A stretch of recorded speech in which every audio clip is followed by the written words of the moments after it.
Hi everybody, welcome to Writing with Figurative Language. We are talking about literary devices. My name is Hannah, and today we are going to talk about as similes. Okay. We use similes to compare the unknown with something known to the reader. For example, the bequilled ran. Well, you might be thinking, what in the world is a bequilled? I don't know, I just made it up. But if I were writing a fantasy story and I wanted to make up an animal or something, I might talk about an animal called a bequilled, okay? And I could say the bequilled was as big as an elephant. So now, even though you don't know what a bequilled is, you know what an elephant is. So that's something that you could kind of think about. Okay, it's big. All right. The bequilled ran as fast as a cheetah. Okay. So that's what a simile is for. A simile compares two different things and uses the words as or like in the sentence. Today we are going to focus on as blank as similes. As blank as similes, or sometimes they're called as similes, compare two different nouns by finding a common adjective. Now there are some other ways to use this, but this is the most simple, most common way to do it. So I'm going to just jump right in and do this, okay? All right, so let's review the parts of speech. A noun names a person, place, or thing. Okay, so if I were telling the story of Goldilocks, I could say Goldilocks. The bear, the house, and the porridge, those are all nouns in that story, right?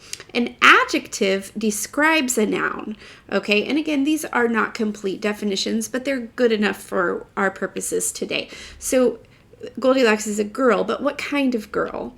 The rude girl, okay? The bear, what kind of bear? The gigantic bear. The house, what kind of house? Old house. The porridge, what kind of porridge? Lumpy porridge. Okay, so rude, gigantic, old, and lumpy are all adjectives. Okay, so I have this graphic organizer. It is for sale at my Teachers Pay Teachers store.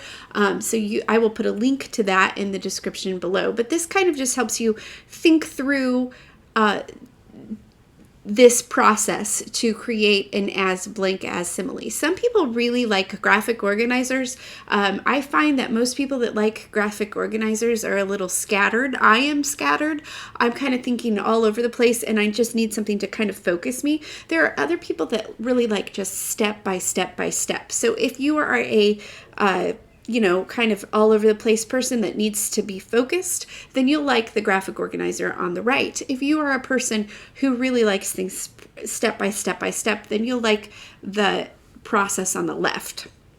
Either way will work. Okay, so the first step in creating a simile is to figure out what noun you want to describe.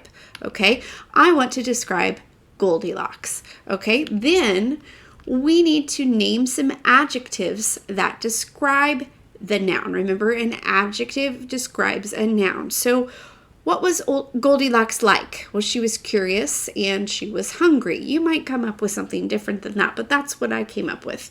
Okay, so I'm going to pick curious over here. Okay, then write some other nouns that are also described by the adjective. So what else is curious? Well, I picked a cat because there's that phrase, curiosity killed the cat. Have you heard that before? Or my little brother on the day before Christmas. Okay, he would be very curious. I don't have a little brother, but you get the idea. Okay, all right. So and then let's look at hungry. I thought of a starving lion. You might think of something else. A bear, you might think of your older brother when he comes home from football practice. Whatever works for you. Okay. So then we're going to pick one of those. So over here in step 3, some other nouns. I picked my little brother on the day before Christmas. Okay, now we just fill in the blanks. So Goldilocks is as curious as my little brother on the day before Christmas. Or let's do hungry down below here. Goldilocks is as hungry as a starving lion. Okay, so I have this graphic organizer for sale along with the like, simile, and the metaphor all together in a package. You're welcome to check that out if you want to. I'll put a link in the description below.